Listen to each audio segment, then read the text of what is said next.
எல்லோருக்கும் வணக்கம்.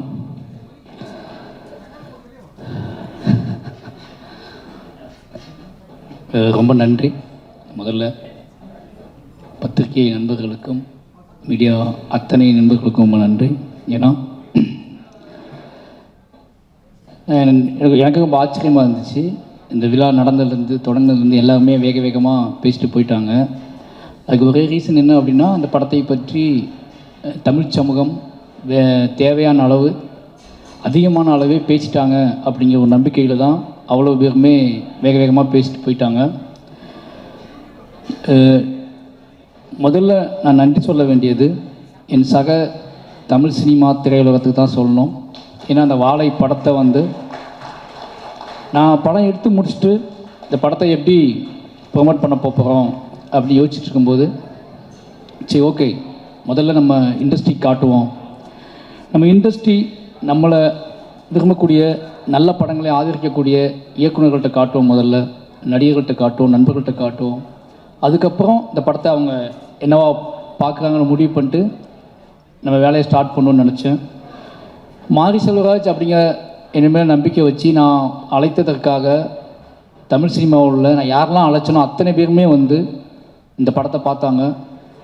இந்த படம் பார்த்தது மட்டும் இல்லாமல் எப்படியாவது இந்த தமிழ் சமூகத்தை இந்த படம் பார்க்க வச்சிடணும் அப்படிங்கிறதுல அவங்க ரொம்ப குறியாக இருந்தாங்க. அது உண்மையிலேயே எனக்கு நினச்சி பார்க்கவே முடியாத ஒரு பெரிய வெற்றி. நான் நினச்சதை விட என்னோடய இண்டஸ்ட்ரியினோட சக இயக்குநர்களும் சக நடிகர்களும் என்னோடய திரையுலகம் இந்த படத்தை கொண்டாடிய விதம் பெரிய நம்பிக்கை அளிச்சிருக்கு எனக்கு.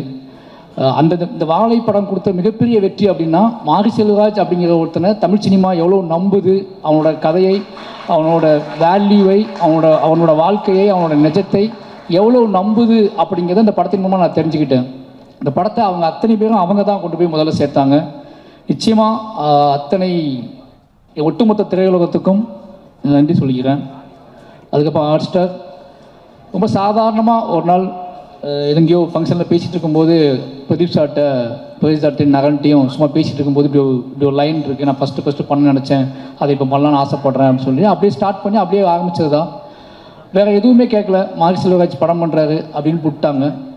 அன்னிலேருந்து இன்றைக்கி வரைக்கும் அவங்க முழு சப்போர்ட். இன்றைக்கி இந்த படம் மிகப்பெரிய வெற்றி அடைஞ்சது மட்டும் இல்லாமல் ஒரு பலமாக என் கூடவே இருக்கிறது இருக்குல்ல, முழுசாக ஒரு படைப்பாளியை நம்புறது இருக்குல்ல, எனக்கு கிடைச்ச எல்லா ப்ரொடியூசருமே அப்படிப்பட்ட ப்ரொடியூசர்ஸ் தான். நிச்சயமாக சொல்லணுன்னா வாழை இவ்வளோ நல்லா வந்ததுக்கு முதல் காரணமே நான் ஒர்க் பண்ண 4 ப்ரொடியூசர்ஸ். அது பரியர் பெருமாள் ரஞ்சித் அண்ணா சுதந்திரம் கொடுத்தாரு. அதுக்கப்புறம் கர்ணனில் தானு சார் மிகப்பெரிய சுதந்திரத்தை கொடுத்தாரு. அதுக்கப்புறம் ரெட் ஜெயிண்ட், மாமன்னனில் எல்லாமே என்னோட படமாகவே வர்றதுக்கு காரணம் என்னோடய தயாரிப்பாளர்களும் என்னோட நடிகர்களும் தான். அதுக்கப்புறம் வாழை, இதுக்கு ஒரு இதான். இந்த 4 படம் யோசிச்சு பார்த்தீங்கன்னா, மாரி செல்வராஜுங்க ஒருத்தன் தங்கு தடையில்லாமல் மக்கள்கிட்ட போய் சேர்றதுக்கு மெயின் ரீசன் நான் என்னை சூஸ் பண்ண தயாரிப்பாளர்களும் என்னோட நடிகர்களும் கதாநாயகர்களும் என்னோட மொத்த டீமும் தான். நான் அத்தனை என்னோட 4 ப்ரொடியூசருக்கும் நான் நன்றி சொல்லிக்கிறேன். முக்கியமான விஷயம் 4 பேருக்குமே நான் படம் பண்ணிகிட்டு இருக்கேன் அடுத்து. அதான் முக்கியமான விஷயம். ஏன்னா அவன் நம்புகிறாங்க என்னைய. நிச்சயமாக அந்த நம்பிக்கைக்கு உண்மையாக இருப்பேன்னு நம்புகிறேன். அதுக்கப்புறம் மாஸ்டர் சொல்லி ஆகணும். மறுபடியும் எல்லா இன்டர்வியூலும் சொல்லிட்டே இருக்கா, என்னை ஏன் சூஸ் பண்ணான்னு தெரிலன்ட்டு. எப்படி சொல்கிறது மாஸ்டர்? கரெக்டாக உண்மையாக சொல்லிடலாம் அப்படின்னா, மாஸ்டர் ஆக்ஷன் ஃபைட் பண்ணுவார். என் படத்தில் நான் பெருசாக வேல்யூ கொடுக்க மாட்டேன் ஃபைட்டுக்கு. அந்த ஃபைட்டுக்குள்ளே சீன் வச்சுருப்பேன். அது அவர் ரொம்ப டிஸ்டர்ப் பண்ணும். அவர் ஏதாவது யோசிச்சா நான் அதை சீனாக மாற்றி கன்வெர்ட் பண்ணிவிடுவேன். எல்லா ஃபைட் சீக்வன்ஸையும் நான் சீனாக மாற்றுவேன். எனக்கு எமோஷ்னல் ட்ராமா முக்கியம்னு சொல்லுவேன். அதை ஒரு மாஸ்டர் புரிஞ்சுக்கிட்டு அதுக்கான ஸ்பேஸை கொடுத்துட்டே இருப்பார். அது இப்படியே போயிட்டே இருந்துச்சு. இப்படிலாம் ஃபைட் மாஸ்டர்ஸ் இருக்காங்கன்னு போயிட்டே இருந்துச்சு. சும்மா அவர் தனியாக இருக்கும்போது என்ன சொல்கிறது, ஜாலியாக இருக்கும்போது குழந்தையாக மாறிடுவார். பயங்கர சமாளிக்கவே முடியாது. யுவானை விட மோசமாகிடுவார், என் பையனோட மோசமாகிடுவார். அப்புறம் தான் அந்த ஆள்கிட்ட ஏதோ உண்மை இருக்குது, மாஸ்டர் கிடையாது, ஃபைட் மாஸ்டர் கிடையாது. ஒரு நாள் ஒன்று சொன்னார், நான் படம் எடுப்பேன், என் படத்தை சண்டையே இருக்காது, இது போதும் எனக்கு. ஒரு மாஸ்டர் நான் படம் எடுப்பேன், அதை சண்டையே இருக்கான்னு சொல்கிறாருல, அப்போ அந்த ஆளை நம்பலாம் அப்படின்னு முடிவு பண்ணிக்கிட்டேன். நம்மளுக்கு அப்புறம் தான் நான் வாழை காமிச்சேன்.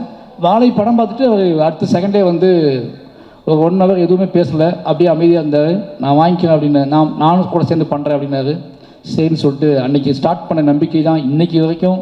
என்ன பண்ணுறீங்கன்னு எதுவுமே கேட்கல. ஆன் தி வே போயிட்டு 2 பேத்துக்குள்ள அண்டர்ஸ்டாண்டிங் ட்ராவல் ஆகுது. நிச்சயமாக ஒரு நல்ல படம் மட்டும்தான் நமக்கு நிறைய நம்பிக்கைகளை, நிறைய நண்பர்களை ஏற்படுத்தி கொடுக்குது அப்படிங்கிற ஒரு பெரிய சந்தோஷம். ஒரு இந்த வாழை வந்து இது வரைக்கும் நல்ல மாஸ்டராக எனக்கு இருந்த மாஸ்டர், ஒரு நல்ல நண்பனா, ஒரு நல்ல அண்ணனா தம்பியான்னு தெரியல, அவருக்கு முடி நிறைக்கல எனக்கு நினச்சிருக்கு. அதனால் நல்ல நண்பன் தான், நல்ல நண்பனை கிடச்சிருக்கு. ரொம்ப நன்றி மாஸ்டர். அதுக்கப்புறம் ரெட் ஜெயிண்ட்டு, நீங்கள் நான் என்ன தைரியத்தில் வந்து இந்த படத்தை நான் ரிலீஸ் பண்ணுறேன்னு சொன்னேன் அப்படின்னா, ரெட் ஜெயிண்ட் இருக்காங்க பார்த்துக்குவாங்க அப்படின்னு சொல்லிட்டு தான். ஏன்னா மாமன்னன் பண்ணும்போதே நான் சொல்லிட்டேன், என்ன படம் எடுத்து வந்தாலும் வந்துக்குவான்னு சொல்லிட்டு, அதே மாதிரி அதை புரிஞ்சுக்கிட்டு வாழையை எடுத்துகிட்டு போனேன். ரொம்ப பயமாக தான் இருந்துச்சு. ஏன்னா அந்த biggest main stream production company அதுவும் பிக்கஸ்ட் மெயின் ஸ்ட்ரீமாகவே ஒரு படத்தை ஒரு படத்தோட வெற்றியை படம் பார்த்துட்டு இருக்க 15 நிமிஷத்துக்கு சொல்லக்கூடிய ஆள் வந்து செண்பகமூர்த்தி சார். அவர் படம் பார்த்துட்டு வெளியே வந்து படம் ஃபுல்லாக பார்த்துட்டார். அதான் பெரிய விஷயம். படம் ஃபுல்லாக பார்த்து அப்போ வந்து பெருசாக ஃபைனல் சவுண்டு கிவுண்ட்லாம் எதுவுமே இல்லை. கொஞ்சம் அப்படி பார்த்து முடிச்சுட்டு, சார் நல்ல படம் சார், உங்களுக்கு நல்ல பேர் கிடைக்கும் சார், எப்படி கலெக்ட் பண்ணணும்லாம் எனக்கு தெரில அப்படின்னாரு. அது எனக்கு போதும், எனக்கு நல்ல பேர் கிடைக்கும்னு சொன்னார்ல, அது எனக்கு போதும்னு தோணுச்சு. அதுக்கப்புறம் கொஞ்ச நாள் கழித்து சொன்னார், சார் நீங்களே ரிலீஸ் பண்ணிவிடுங்க சார், பயப்படாதீங்க, நீங்களே பண்ணிவிடுங்க, உங்கள் ப்ரொடக்ஷன்லேயே பண்ணிவிடுங்க, நான் டிஸ்ட்ரிபியூட் பண்ணி தந்துடுறேன். என்ன ஏதாவது ஒரு படம் ஓடனா கூட பயப்படாதீங்க, ஒரு நல்ல பேர், உங்களுக்கு சம்பளம் கம்மின்னு நினச்சிக்கோங்க, ஆனால் நீங்கள் தான் பண்ணணும், உங்கள் பேரில் பண்ணணும்னு சொன்னார். ரொம்ப நன்றி சார். நீங்கள் அந்த உங்களுக்கு பேர் கிடைக்கும் நீங்கள் பண்ணுங்கன்னு சொன்னது இருக்குல்ல, ஒரு படம் ஒருவேளை மெயின் ஸ்ட்ரீமாக கலெக்ட் பண்ணலை அப்படின்னா விடுங்க, உங்கள் அடுத்த படத்தில் பார்த்துக்கலான்னு முடிவு பண்ணி பண்ணுங்கன்னு சொன்னார். ரொம்ப நன்றி சார் அந்த நம்பிக்கைக்கு. அதுலேருந்தால் இது நம்மளே பண்ணலான்னு சொல்லிட்டு இறங்கணும். இந்த 3 பேரும் தான் முக்கியமான காரணம். இந்த 3 பேருமே முழுமையாக நம்பினாங்க. அதுலேருந்து அன்றைய நாள்லேருந்து இப்போ வரைக்கும் அவங்க தேட்டர் எனக்கு கொடுத்ததும் சரி, ஒவ்வொரு நாளும் எனக்கு ஃபோன் பண்ணி பேசினதும் சரி, இப்போது இந்த ஃபங்க்ஷன் வரைக்குமே என் கூட நிற்கிற ரெட் ஜெயினில் அர்ஜுனுக்கும் மூர்த்தி சாருக்கும் ராஜா மொத்த டீமுக்குமே ரொம்ப நன்றி. அதுக்கப்புறம் என்னோடய டீம், என்னுடைய மொத்த டீம், என்னோடய எடிட்டர், கேமராமேன், ஆர்ட் டைரக்டர், இவங்கெல்லாம் தொடர்ந்து என் கூடவே இருக்கா அப்படின்னால அவங்கள பற்றி எதுவும் பேச அவசியம் இல்லை. ஏன்னா என்னோடய ப்ராடக்ட், என்னோடய படத்தோட வெற்றியும் என்னோடய படத்தோட முழுமையும் தான் அவங்களோட பேர் சொல்லும். நான் ஒரு படத்துக்கு ஒருத்தரை பற்றி சொல்கிறத விட இந்த படத்துக்குள்ள நான் எவ்வளோ முழுமைக்காக நான் ஆசைப்பட்றேன், அதை எப்படி முழுமையான படமாக ஆடியன்ஸுக்கு கொடுக்க நான் வெறி பிடிச்சி அலையிறேன் அப்படிங்கிறத வச்சு என் கூட சேர்ந்து ட்ராவல் பண்ணுறேன். என்னோடய டீமுக்கு, என்னோடய உதவி இயக்குநர்கள், என்னோடய டெக்னீஷியன் டீம் எல்லாத்துக்குமே நன்றி. ரொம்ப முக்கியமாக என்னோடய நடிகர்கள் சொல்லணும். இந்த படத்தில் என் டீமோட நடிகர்கள் ரொம்ப முக்கியம். இந்த படத்தில் அத்தனை உழைப்பை போட்டிருக்காங்க. எல்லாத்துக்குமே எப்படி என்று சொன்னே தெரில. கலையரசனாக இருக்கட்டும், திவ்யாவாகட்டும், இப்போ அந்த பசங்க இருக்காங்கன்னா இவங்க 2 பேரும் நான் என்ன வேணாலும் பண்ணேன்னு முடிவு பண்ணி தான் எனக்கு சூஸ் பண்ணேன். ஓகேவா, படம் முடியும் போது நான் என்னவா இருக்கணும், எப்படினாலும் இவங்களை வச்சு இந்த படத்தை எடுத்துடலாம் அப்படின்னு எனக்கு தெரியும். அதனால் சூஸ் பண்ணேன். இவங்களை என்ன பண்ண வைக்க முடியும்னு எனக்கு தெரியும். ஆனால் கலையரசன், திவ்யா, ஜானகி அம்மா, இவங்கெல்லாம் வந்து பத்மனு, இவங்க எல்லாத்தையுமே வந்து எனக்கு எப்படி ஒத்துக்கிட்டாங்க, ஒரு சினிமா ஆர்வத்தில் ஒத்துக்கிட்டாங்க. அதுக்கப்புறம் ஃபுல்லாக தாங்குவாங்களா தாங்க மாட்டாங்களா ஒரு பயம் இருந்துச்சு. பட் அவங்களுக்கும் ஜெயிக்கணும், ஒரு நல்ல படத்தில் இருக்கணும், நம்ம ஒரு அடையாளமாக மாறணும், சினிமாவில் நம்ம பேர் பதியப்படணும் அப்படிங்கிறது அவங்களுக்குள்ள இந்த தாகம் தான். கலையரசனாகட்டும், திவ்யாவாகட்டும், ஒரு சினிமாவை தாண்டி ஷூட் பண்ணும்போது படம் ரிலீஸ் ஆக வரைக்கும் அது சினிமானே தெரியாது. சினிமாவில் இப்போ எந்த ஒரு சினிமாவில் வந்து இப்படி சகதிக்குள்ளேயும் மண்ணுக்குள்ளேயும் சேருக்குள்ளேயும் போட்டு ஒரிஜினல் சுமையை தூக்கி வச்சு நடக்க வைப்பாங்க ஆர்டிஸ்ட்டுகளை. நிறைய அவங்கள துன்புறுத்தியிருக்கேன். நிறைய வந்து என்னோடய ஆர்டிஸ்ட்டுகளுக்கு எப்போ என்ன நடக்கும்னா, எனக்கு அவங்க சொல்லி புரிய வைக்க முடியாது எல்லா நேரத்துலையும். ஒரு படத்தோட வெற்றியில் நம்ம புரிய வச்சுக்கலாம்னு நினைப்பேன். ஒரு படத்தோட மக்களோட ஆதரவில், மக்கள் கொண்டாடுற விதத்தில் என்னோடய நடிகர்களுக்கு என்னோடய வேதனையோ என்னோட ஆசையோ எதையோ ஒன்று கடத்திடலாம்னு நினைப்பேன். அது என்னோடய எல்லா படத்துலையுமே நடந்திருக்கு. என்னோடய எல்லா படத்துலையுமே நடிகர்களோட எனக்கு முகன் வந்திருக்கு. ஆனால் என்னோடய படத்தோட வெற்றியும் அதோட மக்கள் கொடுக்க கொண்டாட்டமும் தான் அதை மாற்றிருக்கு. அது பெரிய பெருமாள்லேருந்து இந்த படத்துக்கு நடந்திருக்கு. அப்புறம் நிக்கிலா விமலும் அப்படி தான். என்ன அப்படின்னா, ஒரு நடிகரை வந்து நம்ம வந்து அவங்க வேறு படத்துக்காக சூஸ் பண்ணது. நான் கர்ணனுக்கு பேசினது, அதுக்கப்புறம் மாமன்னன், அப்படியே பண்ணாமல் போய் வாழையில் போட்டு அவனுக்கு ஒரு சின்ன தயக்கம் இருந்துச்சு. ஏதோ சின்னதாக ஓடிடிக்கு ஏதோ படம் பண்ணுறா, நம்மளை போட்டு விட்டாங்க போல் அப்படின்னு சொல்லி டவுட் இருந்துச்சு. எனக்கு அதை சொல்லி புரிய வைக்க முடியல. இது சின்ன படம் இல்லை, இதுதான் என் வாழ்க்கையில் நான் எடுக்கணும்னு நினச்ச பெரிய படம்னு சொல்லி எனக்கு அவங்ககிட்ட சொல்லிட்டேன் ஒரு நாள். அவங்க நம்பி பண்ணாங்க. நிறைய என்ன சொல்கிறது, இந்த கதையை உள்வாங்கிக்கிட்டு ஓகே இது ஏதோ நடக்க போகுது இந்த படத்தின் மூலமாக நினச்சி நம்பினாங்க. நம்பி நிறைய பேர் கேட்டாங்க, இந்த இடத்துல சொல்லணும்னு நினைக்கிறேன், ஏன் அந்த கிளைமாக்ஸில் டீச்சர் வந்துக்கலாமே என்கிட்ட கேட்டாங்க. மொத்த மீடியாவுமே என்கிட்ட கேட்டுச்சு. எல்லா படம் பார்த்துட்டு பிடிச்சவங்கலாம் டீச்சர் எங்கே போனாங்கன்னு கேட்டாங்க. டீச்சர் டேட் இல்லை எனக்கு, ஓகேவா? ஏன்னா அந்த ஷூட் எடுத்ததே, அந்த கடைசி பாட்டு நான் எடுத்தது படம் ஷூட்டிங், மொத்த படமும் ஷூட்டிங் முடித்து எடிட் பண்ணி லாக் பண்ணி 1.5 வருஷம் கழிச்சு தான் எடுத்தேன். 1 வருஷம் கழிச்சு தான் அந்த ஷூட்டிங் எடுத்தேன். 2 நாள் ஷூட்டிங்கு ஏதோ முழுமை அடையாமல் இருக்குது. இந்த மொத்த படத்தையும் பார்த்துட்டு வெளியே போகிறவன் என்ன கொண்டு போவான், அவனை நான் எப்படி அவனுக்குள்ளே ஒரு இசையின் வழியாக அவனை செட்டில் பண்ணி அவனுக்குள்ளே எமோஷனில் கடத்தி வீட்டுக்கு போகும்போது அவன் வந்து இது ஒரு பாடலாக எடுத்துகிட்டு போகணும், வெறுமனே அழுகை எடுத்துகிட்டு போயிடக்கூடாது. ஒரு படம் முடிஞ்சு வெளியே போகிறான்னா அவன் இதை கலையாக எடுத்துகிட்டு போகணும், ஒரு பாடலாக எடுத்துகிட்டு போகணும், முணுமுணுத்துக்கிட்டே போகணும்னு ஆசைப்பட்டு தான் அந்த பாடல் 1 வருஷம் சந்தோஷம் ரொம்ப லேட்டாக தான் சார் ஸ்டார்ட் பண்ணோம். இந்த படம்லாம் முடிஞ்சு இந்த பாட்டே இல்லை, பாதவத்தி சாங்கே இல்லை. ஒரு 1 வருஷம் கழிச்சு தான் அந்த பாட்டை நான் முடிவு பண்ணுறேன். அதுக்கு அவசரமாக ஷூட் பண்ண பிளான் பண்ணோம். படம் ரிலீஸுக்கு அவங்க டேட் இல்லை.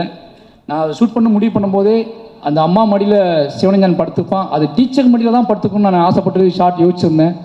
ஒருவேளை அது நடந்திருந்தால் இன்றைக்கி நிறைய பேர் கேட்ட கேள்விகளுக்கும் மோசமான சில விஷயங்களுக்கெல்லாம் வந்து பதில் சொல்கிற மாதிரி இருந்திருக்கும். அந்த ஷார்ட் நான் எடுத்திருந்தோம்னா அது மிஸ் பண்ணிட்டேன். என் லைஃப்பில் ரொம்ப நான் வருத்தப்பட்டது வந்து அதுக்கு தான்.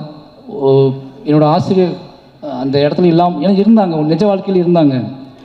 நிஜ லைஃப்பில் நிஜ கதையில் இன்னும் அத்தனை ஆசிரியர்களுமே அத்தனை பிணங்களும் அத்தனை உடல்களும் அடக்கம் செய்யும் வரைக்கும் என்னோடய ஒட்டுமொத்த டீச்சரும் அந்த இறுதி நாள் அந்த வாழை தோப்புக்குள்ளே உட்காந்துருந்தாங்க. அவ்வளோ பேருமே அழுதுகிட்டு. என்னோடய அத்தனை ஆசிரியர்களுக்கும் இந்த இடத்துல நன்றி சொல்லிக்கிறேன். அது தவிர்க்க முடியாத காரணத்தினால அந்த இடத்துல நான் ஆசிரியர் வைக்க முடியல. ரொம்ப நன்றி. அதுக்கப்புறம் என்னோடய ஊர் மக்கள், ஒவ்வொரு படத்தையும் நான் சொல்லிகிட்டே இருக்கேன், நான் படம் பண்ணுறதே என் ஊருக்காக தான் பண்ணுறேன், என் ஊர் மக்களை அங்கேருந்து வெளியே கொண்டு வரது தான் பண்ணுறேன். அவங்க இன்றைக்கி என்னோடய எல்லா மேடையிலையும் என் ஊர் மக்கள் கொண்டாடப்படுறதும் அவங்க எல்லா படத்துலையும் சீல்டு வாங்குறதை விட ஒரு சந்தோஷம் என்ன இருக்குது எனக்கு. இது ஒரு மிகப்பெரிய சந்தோஷம் எனக்கு. யோசிச்சுப்பாங்க, பரியரும் பெருமாள் அங்கே தான் பண்ணேன், கர்ணன் அங்கே தான் பண்ணேன், மாமன்னன் அங்கே தான் பண்ணேன், வாழை அங்கே தான் பண்ணேன், இப்போ பண்ணிகிட்டு இருக்க பைசன் அங்கே தான் பண்ணிக்கிட்டு இருக்கேன். அவ்வளோ கதைகள் இருக்குது. ஏன்டா இவன் அங்கேயே போகிறான்னா அவ்வளோ கதைகள் இருக்குது. அந்த கதைகளை அவங்க எனக்காக சப்போர்ட் பண்ணுறாங்க. ரொம்ப சிம்பிள், ரொம்ப நாங்கள் பெருசாலாம் பிளான் பண்ணுறதில்ல. ரொம்ப எளிமையான உண்மை எங்ககிட்ட இருக்குது. அந்த எளிமையான உண்மையை கலையாக்குவதற்கு கஷ்டப்படுறேன். அந்த எளிமையான உண்மையை கொண்டு வைக்கிறேன். நான் எடுக்கிற வரைக்கும் ரொம்ப சிம்பிளாக தான் எடுப்பேன். ஒரு எளிமையான உண்மை தமிழ் சமூகத்தை எந்த அளவுக்கு டிஸ்டர்ப் பண்ணுது அப்படிங்கிறத நான் படம் ரிலீஸ் ஆனதுக்கு அப்புறம் தான் புரிஞ்சுக்கிறேன். அப்போ இங்கே வலியதை விட எளியவைகளுக்கு வந்து மிகப்பெரிய வேல்யூ இருக்குது அப்படிங்கிறத நான் வந்து ஒவ்வொரு படத்திலும் தான் புரிஞ்சுக்கிறேன். அப்படி எளிமையான கதைகளை எனக்கு கொடுத்துக்கிட்டே இருக்கக்கூடிய என்னோடய ஒட்டுமொத்த மக்களுக்கு, என்னோடய கிராம மக்களுக்கு, புளியங்குளம் மக்களுக்கும், பக்கத்தில் உள்ள கொங்காயக்குறிச்சி, கருங்குளம் எல்லா மக்களுக்குமே நன்றி சொல்லிக்கிறேன். என்னோடய எல்லா படைப்பிலும் அவங்க இருப்பாங்க. அவங்க தான் நாங்கள் தான் அவங்க. அதனால் ஒட்டுமொத்த மக்களுக்கும் நன்றி சொல்லிக்கிறேன். அதுக்கப்புறம் என்னோடய குடும்பம், என்னோடய குடும்பத்தை பற்றி மிக முக்கியமாக சொல்லி ஆகணும். அதுக்கு முன்னாடி சந்தோஷ் நாராயணன் சார் ரொம்ப ஸ்பெஷல். எனக்கு இதயம் காமிக்கிற அளவுக்கு ஸ்பெஷல் ஒரு விஷயம் தான். என்ன அப்படின்னா, இப்போ மாமன்னன் ரஹ்மான் சார்ட்ட போயிட்டேன். அப்போது வாழை பண்ணப்போ அடுத்து வாழை நான் தான் பண்ணும், ரஹ்மான் சார்ட்ட அனௌன்ஸ் பண்ணதுக்கப்புறம் வாழை நான் தான் பண்ணுன்னு அடம்பிடிச்சி, இப்போ ரஹ்மான் சார்ட்ட போயிட்டேன்னா கோவம் வரும்ல, அந்த கோவம் இல்லாமல் சூப்பர் மாதிரி நீங்கள் ரஹ்மான் சார்ட்ட போய் கற்றுக்கோங்க, ரஹ்மான் சார்ட்ட நீங்கள் ஒர்க் பண்ணணும் ஒரு படம், அதுமாதிரி ராஜா சார்ட்டையும் ஒரு படம் ஒர்க் பண்ணணும்னு சொன்னார். ரொம்ப நன்றி சார். அதுக்கப்புறம் வாழை மட்டும் பண்ணால் நான் தான் பண்ணுவேன், அதை மட்டும் நான் யாருக்கும் விட்டு கொடுக்க மாட்டேன் அப்படின்னு இந்த கதை சொல்ல நாள்லேருந்து என் கூடவே ட்ராவல் பண்ணார். இந்த படம் நான் எப்பவும் சொல்லுவேன், என்னோடய படம் பெருசாக தெரிவதற்கும், என்னோடய படம் எமோஷனலாக தெரிவதற்கும், என்னோடய படம் ரொம்ப பியூராக தெரிவதற்கும் அது சந்தோஷ் நாயோட மியூசிக் ஒரு முக்கியமான காரணமாக இருக்கும்னு நினைப்பேன். ஏன்னா நான் ரொம்ப இசையின் வழியாகவே வளர்ந்த பையன். எனக்கு வந்து சொல்லிக் கொடுக்கறதுக்குலாம் ஆள் இல்லை ஊரில். எங்கேயோ தூரத்தில் கேட்ட பாடல் வழியாகவே என்னோடய கதையெல்லாம் நான் உருவாக்கிக்கிட்டே இருந்தேன். எனக்கு அங்கே டிவி பார்க்க டைம் இருக்காதுல்ல. அப்புறம் காட்டில் பாட்டு கேட்டுகிட்டே இருப்பேன். அந்த பாட்டு வழியாக தான் என்னோடய காதலை, என்னோடய கஷ்டத்தை, என்னோடய அண்ணன் தம்பி பாசத்தை, இதெல்லாமே பாட்டை வச்சு நான் யோசிச்சுட்டே இருப்பேன். அதனால் எனக்கு இசை ஆல்ரெடி எனக்குள்ளே இசை தான் எனக்குள்ளே நான் நடனம் ஆட ஆரம்பித்தேன். அப்போ இசை தான் என்னோடய பூர்வீகம். இசைக்குள்ளே தான் நான் பிறக்க ஆரம்பித்தேன். இசையிலேருந்து தான் இதை நான் கண்டுபிடிக்க ஆரம்பித்தேன். அப்போது நல்ல மியூசிக் டைரக்டரோட ஒரு நல்ல வேல்யூ கிடச்சா பயங்கரமாக இருக்கும். எனக்குள்ளே இருக்கிற என்னோடய விஷுவல்ஸை, என்னோடய ஷார்ட்டை நான் எடுப்பதற்கும் நம்பி எடுப்பதற்கு வந்து சந்தோஷ் நாராயணன் சார் மியூசிக் முக்கியமான காரணம். ஏன்னா நீங்கள் யோசிக்கீங்களேன், நான் எல்லா படத்துக்குமே பாட்டு எடுத்துகிட்டு தான் மொத்த படத்தையும் எடுத்துகிட்டு தான் அவர்கிட்ட போவேன். நான் என்னோடய ஒட்டுமொத்த படத்தையும் எடுத்து முடிச்சு தான் அவர்கிட்ட போவேன். அவர் நம்பிக்கை தான், அது கரெக்டாக மேட்ச் ஆகி வந்துடும். யோசிப்பாங்களேன், ஒரு வருஷம் கழிச்சு பாதவத்தி பாட்டு பண்ணுறோம் 2 பேரும் சேர்ந்து, அந்த பாட்டு வேணும்னு 2 பேரும் முடிவு பண்ணுறோம். அந்த பாட்டை டக்குன்னு யோசித்தோடனே இந்த பீட்டில் இந்த எமோஷ்னலில் இதை வெளியே போகிற ஒருத்தன் சும்மா பேசணும். நாங்கள் அன்றைக்கி பேசினது தான் இது. சார் அழுது படம் விழுந்துட்டா எல்லாம் அழுதுட்டு இருப்பாங்க, என்ன பண்ணலாம் இவங்களை, எப்படி இவங்களை படம் முடிஞ்சிச்சின்னு எப்படி சொல்கிறது அப்படின்னு கேட்கும்போது பாட்டு இசை கேட்குறாங்க. இசை முடிஞ்சால் படம் முடிஞ்சிட்டு அவங்க நம்புவாங்க, அப்போ நம்ம இசையை கிரியேட் பண்ணுவோன்னு சொல்லி தான் பாடல் ரெடி பண்ணோம். நான் நம்பினேன். இந்த பாட்டு ஓடும்போது எந்திரிச்சு போயிட்டா என்ன பண்ணுறதுன்னு ஃபீல் பண்ணேன். எந்திரிக்க மாட்டாங்கன்னு நிறைய பேர் சொன்னாங்க. சரி பார்ப்போம் அப்படின்னு வெயிட் பண்ணேன். மூர்த்தி சார் எந்திக்கல ஃபஸ்ட்டு அப்போது எந்திக்க மாட்டாங்க போலக்கு யாருமே அப்படின்னு வச்சு முடிவு பண்ணேன். ஃபஸ்ட்டு எந்திக்காத ஆடியன்ஸ் மூர்த்தி சார் தான். அவ்வளோ பக்கத்தில் நான் உட்காந்து என் கையை வந்து அவன் மேலே வச்சுருந்தேன், அதனால் எந்திக்கலான்னு தெரில. ஆனால் ஃபஸ்ட்டு நாள் நான் படம் பார்க்க போயிருக்கேன் திருநெல்வேலியில். அப்போ தான் அந்த பயம் எனக்கு இருந்துச்சு. பாட்டு ஆரம்பிக்கும் போது எந்திரிச்சு போயிட்டாங்கன்னா எனக்கு அதை ஜீர்ணிக்கவே முடியாது, அது முழுமையாக வெற்றி அடைஞ்சால் கூட அதை கொண்டாட முடியாது அப்படின்னு பயத்திலே இருந்தேன். ஏன்னா என் ஊர் எப்படி யோசிப்பாங்க, திருநெல்வேலியில் 700 பேர் உட்காந்துருக்காங்க, கத்தி கத்தி கத்தி கத்தி கத்தி உட்காந்துருக்காங்க, அதுக்கப்புறம் அமைதியாக அழுது உட்காந்துருக்காங்க, அவங்களெலாம் கண்ட்ரோல் பண்ண முடியாது. ஆனால் அந்த 700 பேர் அப்படியே உட்காந்துருந்தாங்க. அன்னைக்கு தான் எனக்கு வந்து அப்போ நான் முடிவு பண்ணேன், இந்த மக்களுக்கு எவ்வளோ பிரச்சனை வந்தாலும் சரி, யார் என்ன சொன்னாலும் சரி, இந்த மக்களுக்கு நம்ம ஆர்ட் ஃபார்மை கொடுத்துக்கிட்டே இருக்கணும். என்னை என்ன சொன்னாலும் சரி, என்னை பற்றி என்ன பேசினாலும் சரி, என்னை பற்றி என்ன புரிதலை கிரியேட் பண்ணாலும் சரி, என்னை பாராட்டவும் முடியாமல் திட்டவும் முடியாமல் தவிச்சாலும் சரி, நான் என்னோடய வேலைங்கிறது என் மக்களுக்கு கலையின் வழியாக யோசிச்சுப்பாங்களேன். என்னோட அம்மா அப்பாவை, என்னோடய அண்ணன் தம்பியை, என் ஊர் மக்களோட கண்ணீரை 30 வருஷம் கழித்து கலையாக்குவதற்காக நான் வந்திருக்கேன். அதை கலையாக்குறேன் அப்படின்னா அது எதையும் நினச்சில்ல, எதையாவது என் மக்களுக்கு என்ன சொல்கிறது, இப்படியே வாழ்ந்து இப்படியே செத்து போகிறோம், இப்படியே சண்டை போடுறோம், இப்படியே வாழ்ந்துட்டுருக்கோம்னு இல்லாமல் நம்ம படுற எல்லாத்தையுமே ஒரு படைப்பாகவும் இத்தனை கோடி மக்களுக்கும் கடத்த முடியுங்க நம்பிக்கை கொடுக்கறது இருக்குல்ல, அது ரொம்ப எனக்கு அதுவே போதுமானது எனக்கு. அதனால் எனக்கு ஒட்டுமொத்த நம்பிக்கையும் கொடுக்கறது இந்த மாதிரியான மூமெண்ட்ஸ் தான். ஒரு சாதாரண யாரோ எங்கே இருக்க ஒருத்தர் வந்து என்னை கைப்பற்றி பேசுகிறது இருக்குல்ல, அது அதை விட என்னோடய பெருமை. என்கிட்ட வந்து பெருமை இல்லைன்னு சொல்லுவாங்க. என்னோடய பெருமையை காட்டட்டுமா? 2 பேர் தான் என்னோடய பெருமை, புரியுதா? ஒருத்தன் ஆடுமேச்சு, அதாவது நீ பெருமையை பேசிட்டா உன்ட்ட என்ன பெருமையே இல்லையா, என்னால் இப்படி காட்டிகிட்டே இருக்க, கூலியாக காட்டுற, தொழிலாளியாக காட்டுற. என் கதை, நான் கூலியாக தான் இருந்தேன், தொழிலாளியாக தான் இருந்தேன், சாப்பாட்டுக்கு வழி இல்லாமல் தான் இருந்தேன். திருப்பி நீ வந்து 30 வருஷம் முன்னாடி உன் பாட்டன் முப்பாட்டம் வாழ்ந்தான், அவனை பற்றி எடுனா நான் ஏன் எடுக்கணும்? அவனை பற்றி எனக்கு அவனுக்கு என்ன பஞ்சாயத்து இருக்குது, என்ன பிரச்சனை இருக்குது? அவனை எடுத்து காட்டி எனக்கு என்ன ஆக போகுது? எனக்கு நான் தான் பெருமை. என்னோட கண்ணீரும் என்னோட கவலையும் நான் ஆட்பாம மாற்றினல, அதுதான் என்னோட பெருமை. எனக்கு அப்புறம் அதே ஊரில் இருந்து 2 பேர்த்த கூட்டி வந்து இந்த மேடையில் நிப்பாட்டியிருக்கேன்ல, இதுதான் என்னோட பெருமை. ஓகேவா? இவன் 2 பேர்த்த உருவாக்குவான், இவன் நிச்சயமாக 2 பேர்த்த உருவாக்குவான். இன்னும் இத்தியான மனிதர்கள் உலகளாவி போய்கிட்டே இருப்பானுங்க. இன்றைக்கி வந்து கனடாவில் இருந்து அமெரிக்காவில் வந்து பேசுகிற தமிழர்கள், அந்த பையன் கூட நீங்கள் எப்போவாது வெளிநாட்டுக்கு வந்தீங்கன்னா அந்த பசங்களை விட்டு வந்துடாதீங்க, கூட்டிட்டு வாங்கன்னு சொல்கிறாங்கல்ல, இதுதான் எங்களோட வெற்றியாக நாங்கள் பார்க்குறேன். எனக்கு என்ன அப்படின்னா, இது ஏன் இவ்வளோ சொல்கிறேன் அப்படின்னா, எனக்கு ரொம்ப முக்கியம் வந்து என்னை தொந்தரவு செய்வது. இப்போ வந்து நான் உள்ள என்ட்ரியான உடனே ஒருத்தர் பேமாட்டேங்குது, பிரபல நண்பர் தான் அவர் கேட்டார், எல்லாத்துக்கும் பதில் சொல்லுவீங்களான்னு கேட்டார். எல்லா படமும் வெற்றி அடையுது, ஓகேவா, மக்கள் கொண்டாடுறாங்க, முன்னாடி ஒரு 500 பேர் நின்று நிறைய கேள்விகளை உருவாக்குறாங்க. அந்த 500 பேரும் என்னை பின்வாங்க வைக்கலாம்னு நினைக்கிறாங்க. நிச்சயமாக சொல்கிறேன், நான் முட்டி மோதி நிறைய இலக்குகளை தாண்டி வந்திருக்கேன். என்கிட்ட விடாப்புடியான நான் சொல்லியே தீர வேண்டிய கதைகள் இருக்குது. நான் அத்தனை கதைகளையும் எப்படியாவது மூச்சு முட்டி சொல்லிட்டு தான் நான் போவேன், ஓகேவா? நான் போகலான்னு முடிவு பண்ணும்போது, நான் கிளம்பலான்னு முடிவு பண்ணும்போது நான் நிறைய பேர்த்த உருவாக்கியிருப்பேன். அவங்க சொல்ல ஆரம்பிப்பாங்க. இது வந்து மாற முடியாது. வாழையை சொல்லிட்டேன் அப்படிங்கிற ஒரு சந்தோஷம் எனக்கு. வாழை எங்களோட பெரிய உழைப்பு, எங்களோட பெரிய நம்பிக்கை. ஏன்னா எங்கள் அம்மா அப்பாவுக்கு இந்த நன்றி சொல்லி ஆகணும். அவங்க ஒன்று சொன்னாங்க என்கிட்ட, எங்கள் அம்மா சொன்னாங்க வாழை படம் எடுக்க போகிறேன்னு சொன்ன உடனே, சரி இந்த ஒரு படம் நீ சந்தோஷமாக இருக்கலாம்ல, இந்த படம் ரிலீஸ் ஆகும், இது நம்ம கதை, நம்மளோட வாழ்ந்த கதை, உன்னோட சொந்த கதை, உன்னோட அழுகையும் கண்ணீரும், இது வந்து யாருமே எந்த டிஸ்டர்ப் பண்ண மாட்டாங்கல்ல, பார்ப்பாங்க அப்படியே போயிடுவாங்கல்லன்னு நான் சொன்னேன் அவங்கக்கிட்ட. இல்லைம்மா அப்படிலாம் போக மாட்டாங்க, எடுக்கிறது உன் பையன், என்ன வேணாலும் கண்டுபிடிப்பாங்க, என்ன வேணாலும் பேசுவாங்க, ஓகேவா? ஏன்னா நான் சாதாரண ஆள் இல்லைன்னா அவங்க நினைக்க ஆரம்பிச்சிட்டாங்க, ஓகேவா? ஆமாம், நான் அசாதாரணமான ஆள் தான். ஏன்னா 30 வருஷம் அந்த மண்ணுக்குள்ளேருந்து உயிரை பிடிச்சிக்கிட்டு ஓடி வந்திருக்கேன். 30 வருஷம் அங்கேருந்து ஓடி வந்து அதே வழியை திருப்பி கடத்துவதற்கு, திருப்பி கொண்டு வந்து சேர்ப்பதற்கு நான் அவ்வளோ மெனக்கிடுறேன். அதனால் நான் எல்லா வலிமையும் என் மக்கள்கிட்ட தான் எடுத்துகிட்டு வரேன். இன்றைக்கி நான் மட்டும்தான் நான் உழைக்கலை, என் மக்கள் என்னை நம்பி என் கூடவே நின்று எனக்காக அவங்க படுற கஷ்டம் இருக்குல்ல, உழுனா உழுறாங்க, பாயினா பாயிறாங்க, செமனா செமக்குறாங்க, அழுனா அழுறாங்க, உடனா உடைக்கிறாங்க, இத்தனை வலிமையும் உருவாக்கியிருக்கேன். இந்த ரொம்ப எமோஷ்னலாக உண்மையால் கட்டப்பட்ட ஒரு கலை. அதை நிச்சயமாக வாழை எனக்கு கொடுத்துருக்கு. வாழை கொடுத்துற பெரிய நம்பிக்கை வந்து அதுதான். ரொம்ப ரொம்ப யோசிக்கவே முடியல. இப்போ பிரதீப் சார் சொன்னார்ல, நாங்கள் நினச்ச வெற்றியை விட இது பெரிய வெற்றின்னு. இப்போ மற்றவங்க பேசிட்டு போனாங்க, அவங்களால அதை அந்த வெற்றியை கரெக்டாக சொல்ல முடியல.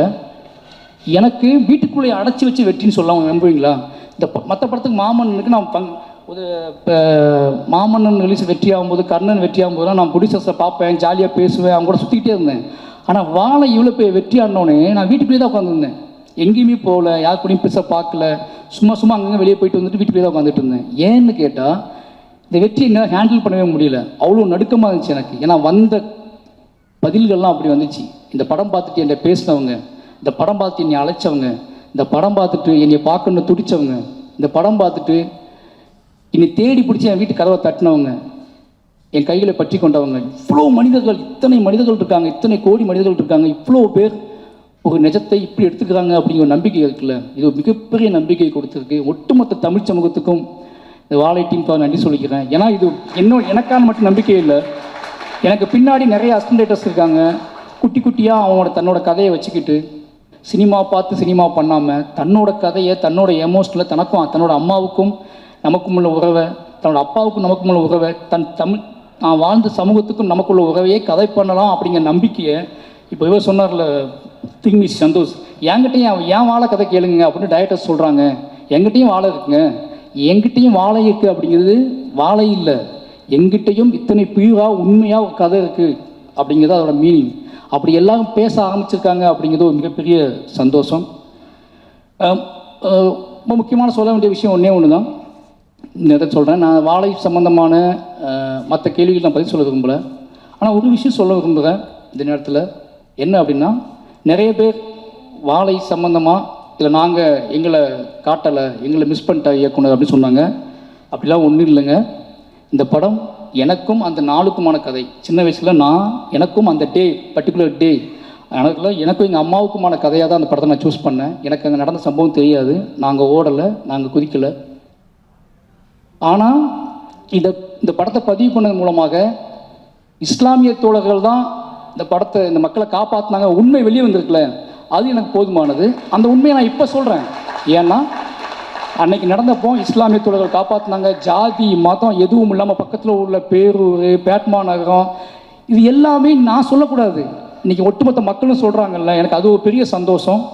ஏன்னா அந்த கதை என்னோடய முடிஞ்சு போயிடுச்சு, அது இன்னொரு கதை, காப்பாற்றியவர்களும் தப்பித்தவர்களும் சொல்லக்கூடிய கதை நம்ம இனியால் கேட்கவே முடியாது, உங்களால் கேட்கவே முடியாது. இதையே உங்களால் தாங்கிக்க முடியல. என்னோட எமோஷனில் மட்டுமே நான் ஒரு கதையாக படம் பண்ணியிருக்கேன், எனக்கும் எங்கள் அம்மாவுக்குமான உறவை மட்டும் நான் படம் பண்ணியிருக்கேன். அதையே நீங்கள் உங்களால் தாங்க முடியாமல் அவ்வளோ வெடிச்சிட்டிங்க நீங்கள் எல்லாருமே. அந்த சம்பவம் நடக்கும்போது காப்பாற்றினவங்களும் தப்பித்தவர்களும் உசுறு துடிச்சிக்கிட்டு இருந்தவங்களும் அதை நான் கதையாக பண்ணேன் அப்படின்னா அது வேறு. அப்படியே அந்த நாளில் 30 வருஷம் கழித்து ஒரு மேடை போட்டு அன்றைக்கி நன்றி சொன்னாங்களா என்னன்னு தெரியாது. 30 வருஷம் கழிச்சு இந்த மேடையில் என் ஊர் மக்களை வச்சுக்கிட்டே சொல்கிறேன், அன்றைக்கு எங்கள் மக்களை காப்பாற்றிய அத்தனை நண்பர்களுக்கும் நன்றி, அத்தனை இஸ்லாமிய நண்பர்களுக்கும் நன்றி, ஜாதி மதம் இல்லாமல் அத்தனை தமிழ் சமூக மக்களுக்கும் நன்றி. அந்த நன்றியையும் அதை சொல்வதற்காகத்தான் நாங்கள் கிளம்பி வந்தோம். அதை படம் பண்ணியிருக்கேன். அந்த படத்தின் வழியாக இந்த படத்தோட வெற்றி தான் உங்களுக்கான நன்றி. இதை நான் பகிரங்கமாகவே சொல்கிறேன். அன்னைக்கு தப்பிச்சவங்களும் இந்த படத்தில் நடிச்சிருக்காங்க, அவங்க மூலமாகவும் உங்களுக்கு இந்த நன்றி சொல்லிக்கிறேன். கடைசியாக என்னோட மனைவி திவ்யா ஒவ்வொரு கதை பண்ணும்போதும் இந்த படம் ரிலீஸ் ஆகும்போதும் இது என்ன மாதிரியான டிபேட் உருவாக்கும், யாரெல்லாம் என்னெல்லாம் பேசுவாங்க அப்படின்னு ஒரு பயம் அவங்களுக்கு இருந்துகிட்டே இருக்கும். அது என்னோடய தனிமையிலாம் அவங்களுக்கு பயம் கொடுக்கும். என்ன யோசிக்கிறான், என்ன பண்ணுறான், இது எப்படி ஹேண்டில் பண்ண போகிறான் அப்படின்னு சொல்லி நான் சொல்லுவேன். நான் மக்களை நம்புகிறேன். மக்கள் ஒரு பெரும்பான்மையான மக்கள் சத்தத்தில் இந்த குட்டி குட்டியான விஷயங்கள்லாம் மறைஞ்சு போயிடும், நீ வெயிட் பண்ணு சொல்லுவேன். அப்படி ஒவ்வொரு படத்துலையும் நடக்கும். அதுக்கப்புறம் அவங்க புரிஞ்சுக்குவாங்க. இன்றைக்கி வரைக்கும் நான் எந்த கதை சூஸ் பண்ணாலும், எந்த மாதிரியான என்னோடய ஒர்க் ஸ்டைலை மாற்றிக்கிட்டாலும், நான் வீட்டுக்கு போனாலும் சரி, போகலனாலும் சரி, கார்த்திகை பகலாக உழைச்சாலும் சரி, அதை புரிஞ்சுக்கிற ஒரு மனைவி கிடைக்கிறது பெரிய விஷயம். அப்படி இந்த படத்தோட ப்ரொடியூசராக அவங்க ஆகி என்ன சொல்கிறது, என்னை ஃப்ரீயாக பேச விடுன்னு என்னை மேடையில் ஃப்ரீயாக பேச அனுமதின்னு சொன்னால் நான் இப்போ தான் பேசுவேன்னு சொன்னேன். வந்து நன்றின்னு சொல்லிட்டு போயிட்டாங்க. நிறைய பேசுவேன்னு நினச்சேன், உன்னைய பேசலை. ஏன்னா அவங்க அவ்வளோ இந்த வெற்றியில், என்னோடய வெற்றியில் அவங்களுக்கு முக்கியமான ஒரு பங்கு இருக்குது. ஏன்னா அது சாதாரண விஷயம் இல்லை. என்னால் அது எப்படி சொல்கிறேன்னு தெரியல எனக்கு. ஒரு கலைஞனுக்கு தான் கூட வாழ்கிறவங்க, தன்னை காதலிக்கிறவங்க கொடுக்குற சுதந்திரம் இருக்குல்ல, அது ரொம்ப அலாதியானது. இந்த ஒட்டுமொத்த மாரி செல்வராஜ் அப்படிங்கிற ஒட்டுமொத்த வெற்றியோட வேர் எங்கே இருக்குன்னா அது என் மனைவிக்கிட்ட தான் இருக்குது. அவங்களுக்கு எனக்கு ரொம்ப நன்றி சொல்லிக்கிறேன். அதுக்கப்புறம் என்னோடய குடும்பம், முக்கியமாக என்னோடய மனைவியோட அம்மா மங்கேக்கரசி, அவங்க டீச்சர். அதுக்கப்புறம் தங்கச்சி சொர்ணா. ஏன் சொல்கிறேன் அப்படின்னா, நாங்கள் 4 பேர் ஒரே வீட்டில் தான் வாழ்கிறோம். ஒருத்தனை புரிஞ்சிக்கிறது இருக்குல்ல, ஒரு படைப்பாளனை பக்கத்துலேருந்து பார்த்து புரிஞ்சிக்கிறது இருக்குல்ல, அது ரொம்ப முக்கியமான விஷயம். நான் இவ்வளோ கட்டற்று என் வேலையை பார்ப்பதற்கு அவங்க முக்கியமான காரணமாக்குவாங்க. அவங்களுக்கு நன்றி சொல்லிக்கிறேன். ஏன்னா அவங்க சொல்லுவாங்க, திவ்யா மாரியை டிஸ்டர்ப் பண்ணாத, மாரியை வேலை பார்க்குறான், அவனை டிஸ்டர்ப் பண்ணாதன்னு சொல்லுவாங்க. அந்த ஒட்டுமொத்த குடும்பமும் என் மேலே வச்சுக்க நம்பிக்கையும்.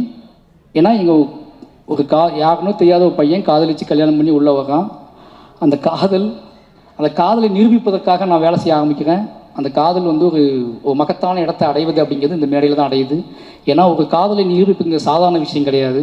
நீங்கள் வாழ்நாள் ஃபுல்லாக நிரூபிச்சுட்டே இருக்கணும். நம்ம தமிழ் சமூகத்தில் ஒரு பெண்ணின் மீதான காதலை நிரூபிப்பது வந்து ரொம்ப சாதாரண விஷயம் கிடையாது. ஒரு என்ன சொல்கிறது, அவ்வளோ கஷ்டமான விஷயம்.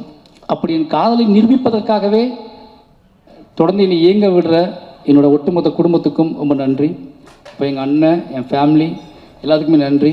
ஏன்னா நான் ரொம்ப நேரம் பேசுறதுக்கான காரணம் என்ன அப்படின்னு, ரொம்ப நேரம் பேசக்கூடாதுன்னு நினச்சி தான் வந்தேன். ஆனால் ஒவ்வொருத்தர் முகமாக வர ஒரு நான் லீனியரில் எனக்கு போய்கிட்டே இருக்குது. திடீர்னு ஒருத்தர் முகம் கிராஸ் ஆகுது, திடீர்னு ஒருத்தர் வராரு, ஒரு கேள்வி வருது, ஒரு ட்விட்டரில் ஒரு ஃபேஸ் வருது, அப்போ என் ஃபேமிலி தெரியுறாங்க, என் குழந்தை தெரியுது. பட் எல்லாத்துக்குமே நன்றி.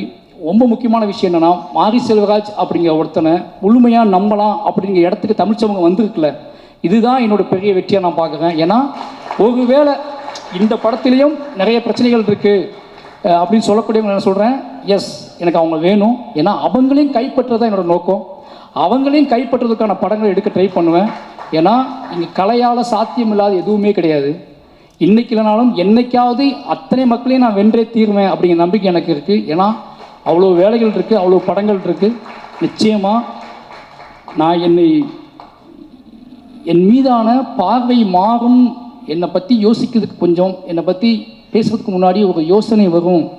மாரி செல்வராஜுங்க அவன் யாருன்னு தெரிஞ்சுக்கிறதுக்காக எடுக்கப்பட்ட படம் தான் வாழை. இதுலேயும் அவங்களுக்கு குழப்பம் இருக்குன்னா திருப்பி நான் எடுப்பேன். திருப்பி எடுத்து நிரூபிக்க ட்ரை பண்ணிகிட்டே இருப்பேன். வாழை 2 வரதுக்கும் வாய்ப்பு இருக்குது. வாய்ப்புங்களா சார்? பதிவு சார் தூங்கிட்டாருன்னு நினைக்கிறேன். ஏன்னா அதான் சொல்ல வேண்டிய கதை நிறைய இருக்குது. சும்மா வாழை 2 வரும். வாழை நான் வந்து அது சிவனஞ்சான வச்சே எடுப்பேன், பொன்வேல் வச்சே எடுப்பேன். ஏன்னு கேட்டிங்கன்னா, இதுக்கு பின்னாடி ஒரு கதை இருக்குல்ல, அது உங்களை இன்னும் பயங்கரமாக என்னை புரிஞ்சுக்கிறதுக்கு வழிவகுக்கும். ரொம்ப நன்றி. மறுபடியும் சொல்கிறேன், என்னோடய மீடியா நண்பர்களுக்கு ரொம்ப நன்றி சொல்லி ஆகணும். ஏன்னா தொடர்ந்து அவங்க ஏதோ வகையில், எனக்கு தெரியும் இன்றைக்கி மீடியாங்கிறது, பத்திரிகைங்க அப்படிங்கிறது எவ்வளோ பெரிய பயத்தை ஏற்படுத்தியிருக்கு ஒவ்வொரு நடிகனுக்கும், ஒவ்வொரு கலைஞர்களுக்கும். பேசும்போது, மேடையில் பேசும்போது உங்களுக்கு விஷயம் தெரியுமா, முன்னெல்லாம் சென்சார் மண்டையில் ஓடிக்கிட்டே இருக்குது. நம்ம என்ன வார்த்தை யூஸ் பண்ணுறோம், நம்ம தப்பாக எதுவும் பேசக்கூடாது. இப்போ நான் பேசின எந்த வார்த்தையை இத்தனை கேமராவும் டைட்டிலாக போட போகிறாங்க அப்படிங்கிற விஷயம் வரைக்கும் மண்டையில் ஓடுது. ஓகேங்களா? நான் ஒன்று சொல்கிறேன், அதுதான் அந்த பயம் ரொம்ப முக்கியமானது தான். நம்மளை ஒட்டுமொத்த மக்கள்கிட்ட கொண்டு போய் சேர்த்துக்குவாங்க. நீ தப்பாக பேசினாலும் சரி சரியாக பேசினாலும் சரி மக்கள்கிட்ட கொண்டு சேர்த்துருவாங்க அப்படிங்கிற பயம் இருக்குல்ல, அது ரொம்ப முக்கியமானது. இத்தனையும் தாண்டி பெரியன் பெருமாள் எப்படி ஃபஸ்ட்டு ப்ரெஸ் ஷோ முடிஞ்சு வெளியே வரும்போது நீ கட்டி அணைச்சாங்களோ, அதே மாதிரி வாழை முடிஞ்சு வெளியே வரும்போது அவங்க கட்டி அணைச்சி அன்றைக்கி தெரிஞ்சு எனக்கு நாம் மறுபடியும் ஒரு இன்னும் வேகமாக ஓடுவதற்கான ஒரு 4வது நாள் அமைஞ்சிருச்சு. அதனால் மீடியா நண்பர்களுக்கும் நன்றி. கடைசியாக என்னை உருவாக்கிய என்னுடைய இயக்குனர் ராம் சார், ஏன்னா இது அத்தனைக்கும் அவர் ஒரு பொறுப்பு. ஒரு மனுஷனை, ஒரு பையனை அப்படியே அடியிலேருந்து பிடிங்கி எடுத்துகிட்டு வந்து அவனாவே வளர விடுறதுக்குள்ள அது ரொம்ப அசாதாரணமானது. எல்லாம் என்கிட்ட கேட்பாங்க, உங்கள் இயக்குனர் வந்து அவர் வேறு ஸ்டைலில் படம் எடுக்கிறாங்க, நீ வேறு ஸ்டைலில் படம் எடுக்கிறீங்கன்னு கேட்பாங்க. அவர் என்னைய வந்து தத்துவங்களை எனக்கு போதிச்சு அந்த தத்துவத்தின் வழி உன் வாழ்க்கையை நீ படம் பண்ணுறா அப்படின்னு சொல்லி கொடுத்ததுக்குள்ள அது ரொம்ப முக்கியமானது. இல்லைனா நான் என்ன பண்ணிப்பேன்னு எனக்கு தெரியாது. இத்தனை படங்கள் காத்திரமாக ஆகிறதுக்கு காரணம் என்னோடய இயக்குனர் தான். அதற்கு பிறகு ரஞ்சித் அண்ணன், இவங்க 2 பேரும் என்னோடய வாழ்க்கையில் முக்கியமான ஆட்கள். ரீசன் ஒன்லி எனக்கு இவங்க சுதந்திரத்தை போதிக்கக்கூடிய ஆட்களாக இருக்காங்க. ஏன்னா நீ பண்ணுறா இவ்வளோதான் அவங்க சொல்கிற வார்த்தை. இந்த 2 பேர்த்துக்கும் என்றைக்குமே என்னோடய மேடையிலும் என்னோட படைப்புகள்லையும் அத்தனையிலுமே இவங்களுக்கு முக்கியமான பங்கு இருக்கும்.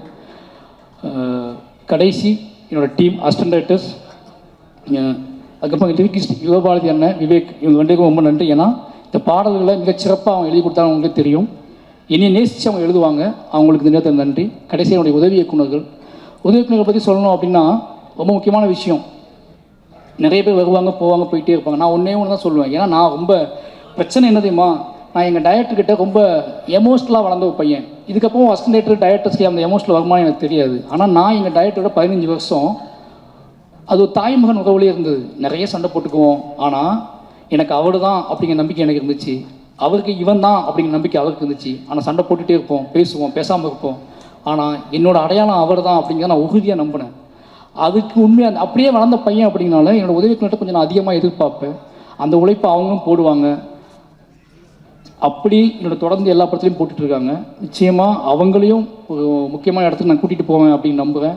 இந்த நேரத்தில் உங்களோட யாரையாவது விட்டுருந்தா மன்னிச்சுக்கோங்க. உங்களோட அத்தனை பேர் உழைப்புக்கும் நன்றி, நண்பர்களுக்கும் நன்றி. எல்லாருமே வாழை ஆரம்பித்த நாள்லேருந்து வாழை ஜெயிச்சே ஆகணும் நம்பினாங்க, வாழையை முக்கியமான படமாக்கும் நம்பினாங்க. அத்தனை மாரி செல்வராஜ் மீது அத்தனை நம்பிக்கை வைத்த அத்தனை நம்பி என்னோடய நடிகர்களுக்கு மறுபடியும் நன்றி சொல்கிறேன். முக்கியமாக ஜானகி அம்மா நான் சொல்லி ஆகணும். கெட்ட ஞாபகம் வந்துருச்சு எனக்கு, சாரிம்மா. என்னென்னா ஒரு முக்கியமான விஷயம், ஜானகி அம்மா அந்த படத்தை முதல்ல நடிக்கலை. 10 நாள் 5 நாள் ஷூட் பண்ணிவிட்டு அம்மா கேட்ட வச்சு வேற ஒரு நடிகர் நடித்தாங்க. எனக்கு என்ன பண்ணே தெரில, எங்கள் அம்மா கண்ணுக்கே வரல. என்னடா நடக்குது இப்படி ஷூட்டிங் ஸ்பாட் நடந்ததே கிடையாது. எனக்கு பைத்தியம் முடிச்ச மாதிரி ஆகிட்டேன். நான் 4 நாள் ஃபுட்டேஜ் எடுத்தாச்சு ஓன் ப்ரொடக்ஷனுக்காக. என்னடா மற்ற ப்ரொடக்ஷன்லாம் ஒழுங்காக வேலை பார்த்தோம், சொந்தமாக படம் எடுக்கிறோம், முட்டாள்தனமாக ஏதோ வேலை பார்த்துட்டோமா, என்ன நடக்குது? ஃபுட்டேஜ் 4 நாள் எடுத்துட்டேன். அப்போ இதுக்கப்புறம் யாரையும் கூப்பிட்டு காய் சமைப்பீங்களா, இது பண்ணுவீங்களா, அது பண்ணுவீங்களான்னு கேட்டு ஒரு நடிகரை கூப்பிட்டு கொண்டு வர முடியாது. கண்மூடித்தனமாக நம்பி ஜானகி அம்மா கூப்பிட்றா அப்படி கூப்பிட்ட நடிகை தான் அவங்க. ஏன்னா எனக்கு பெரியம்மாள் கர்னல் அவங்க தெரியும். ஜானகி அம்மாவை கூப்பிட்றா பார்த்துக்கலாண்டா அப்படின்னு சொல்லி அவங்களும் வந்தாங்க. ஸ்பாட்டில் தான் வர்றாங்க. ஸ்பாட் 4 நாள் எடுத்தாச்சு. அவங்கள்ட்ட சொல்கிறேன், அம்மா இது மற்ற படத்தில் கொஞ்சம் கஷ்டமாக இருக்கும், நீங்கள் ஓகேவா? Okay sir. ஏன்னா அவங்களுக்கு என்னை பிடிக்கும். எனக்கு நிறைய முத்தம் கொடுத்த ஒரு நடிகை, என்னை நிறைய கையை பிடிச்சிட்டு அழுத ஒரு நடிகை. இவங்கள மாதிரியான அன்பில் தான் நான் பயங்கர ஸ்ட்ராங்காக மாறுவேன். அதனால் அவங்க நம்பினாங்க, நம்பி அதுலேருந்து ஸ்டார்ட் பண்ணோம். நிச்சயமாக சொல்ல ரொம்ப கஷ்டப்படுத்தியிருக்கேன். ஏன்னா வாழைத்தார் சமைக்கணும், தண்ணிக்குள்ளே சகதிக்குள்ள, இதெல்லாம் தாண்டி அவங்களுக்கு தோணியிருக்கும்ல, சும்மா காய் சமைக்கிறோம் சண்டை போடுறோம், நிறைய தார் சமைக்கிறோம், நமக்கு இந்த படத்தில் அப்படி ஏதாவது கிடைக்குமா அப்படி யோசிக்கும்போது இந்த கிளைமாக்ஸ் போர்ஷன் அவங்கள்ட்ட சொன்னேன், அம்மா இதுதான் நீங்கள் தான் இந்த படம், இனிமேல் இந்த படத்தை உங்கள் கையில் கொடுக்குறேன்னு சொல்லி. நிச்சயமாக அவங்க என்ன சொல்கிறது, எங்கள் அம்மா அழும்போது நான் ஓடிட்டேன்ல நிஜ வாழ்க்கையில். இப்போ நான் எப்படி அழுவாங்கன்னு பார்க்கணும், உட்காந்து ஷார்ட்டில் கேமரா வச்சு பார்த்துட்ருக்கேன். அப்போ நான் எவ்வளோ சொல்ல முடியுமோ சொல்லிட்டேன். என்னென்னமோ சினிமா ஒரு டைரக்டராக ஒரு ஆர்டிஸ்ட்டுக்கு என்ன கடத்த முடியுமோ அதை நான் கடத்திட்டேன். பட் என்ன ஆனாலும் அவங்களுக்குள்ளே ஒன்று வெடிச்சா தான் அது நடக்கும். ஒரு இயக்குனரால் என்ன பண்ண முடியும், ஒரு இயக்குனரால் இப்படி பண்ண முடியும், அப்படி பண்ண முடியும், உளுந்து புரண்டு என்ன பண்ணாலும் ஒரு வெடி அவங்களுக்கு ஒரு வெடிக்கலைன்னா அது நடக்காது. என்னன்னாலும் பிளாஸ்டிக்காக தான் இருக்கும். அப்போ அந்த வெடியை வெடிக்க வைக்கிறதுக்காக நான் அவங்க கூட பேசிக்கிட்டே இருந்தேன், முரண்பட்டேன். அவங்க கூட நான் வந்து காத்தியமாக வச்சுக்கிறேன். ஏன்னா எனக்கும் எங்கள் அம்மாவுக்கும் ஒரு சண்டை நடக்குது. எனக்கும் எங்கள் அம்மாவுக்குமான முரண். எங்கள் அம்மாவை தவறாகவே புரிந்து கொண்ட ஒரு நாள். எங்கள் அம்மாவை இவங்க இத்த மாதிரி ஒரு தாய் கிடையாது உலகத்தில், இவங்களுக்கு பிள்ளையா பிறந்துட்டோமே நினச்ச ஒரு நாள் அது. அதனால் அந்த காத்திரமான சிந்தனையை வச்சுக்கிட்டு தான் இவங்க ஹேண்டில் பண்ண அன்றைக்கி ஃபுல்லாகவே. அது அவங்கள ஹர்ட் பண்ணிருக்கும்போது பயம் இருந்துச்சு. ஏன்னா ஆர்டிஸ்ட்னா ஒரு டைரக்டர் இவ்வளோ இதாக ரூடாக ஹேண்டில் பண்ணுறேன்னு நினச்சக்கூடாதுல்ல. ஆனால் அன்றைய நாள் அப்படி நடந்துக்கிட்டேன் அந்த வெடிக்க வைக்கிறதுக்காக. அது வெடிச்சிச்சு. அவங்க எப்படி சொல்கிறது, அந்த ஒரு நாள் மட்டும் தான் எங்கள் அம்மாவோட அழுகை நான் பார்த்ததில்லை என் வாழ்க்கையில். அந்த நாள் அந்த எங்கள் அம்மா எப்படி அழுதுருப்பாங்க அப்படிங்கிறத என்னை பார்க்க வச்சு வெக்கி தலைகுனியே வச்சாங்க. நான் தலையை குனிஞ்சிக்கிட்டேன். ஏன்னா நான் பார்த்ததே இல்லை எங்கள் அம்மா. அன்றைய நாள் எங்கள் அம்மா எப்படி அழுதாங்க நான் பார்த்ததே இல்லை. பட் அதை அன்றைக்கி சீன் நடித்து முடித்த உடனே நான் மானிட்டரில் தலை குனிஞ்சு தான் உட்காந்துட்டு இருந்தேன். ஏன்னு கேட்டால் எங்கள் அம்மா நினச்சி பார்க்கும்போது இதுக்கு மேலே அவங்க அழுதுப்பாங்கல்ல அப்படின்னு நினைக்கும்போது இல்லை, என்ன சொல்கிறது, ஒரு மனசுக்குள்ளேயே நான் மன்னிப்பு கேட்டுட்டேன் எங்கள் அம்மா கிட்ட. அந்த நடிப்பை கொடுத்த எங்கள் அம்மா கிட்ட மன்னிப்பு கேட்க வச்ச மனசுக்குள்ளேயே ஒரு கலங்கம் கேட்கறதுக்குல, மன்னிச்சுக்காங்கம்மான்னு சொல்கிறதுக்குல எங்கள் அம்மா என்றைக்குமே மன்னிச்சுக்காமன்னு சொன்னதே கிடையாது, இப்போதையும் சொன்னது கிடையாது. ஆனால் மானிட்டர் முன்னாடி இவங்க முன்னாடி தான் நான் சொன்னேன், அம்மா மன்னிச்சுக்கோங்கன்னு சொன்னேன். ரொம்ப நன்றிம்மா. உங்களோட இதுக்கு எனக்கு எப்படி சொல்கிறதே தெரில. ஒரு பையனா சின்ன வயசில் நம்ம ஏன் இவங்களுக்கு பிள்ளையாக பிறந்தோம், நமக்கு மட்டும் ஏன் அம்மா அப்பா எப்படி இருக்காங்க, நம்மளை மட்டும் ஏன் இப்படி கொடுமைப்படுத்துகிறாங்க, நம்மளை மட்டும் ஏன் புரிஞ்சிக்க மாட்டேன்றாங்கன்னு சின்ன வயசில் பெத்த தாயும் தகப்பனையும் புரிந்து கொள்ளாமல் அலைந்த அந்த புரிதலுக்காக ஓடி வந்து 30 வருஷத்தில் கலையின் வழியாக என் அம்மாவுக்கும் எனக்குமான உறவை புரிந்து கொண்டதற்கு, அதை படைப்பாக மாற்றி கொடுத்ததுக்கு, எங்கள் அம்மா அதை இப்போ ஏற்றுக்கொண்டதுக்கும் இந்த கலை தான் காரணம். இந்த கலைக்கு எப்போவுமே உண்மையாக இருப்பேன்.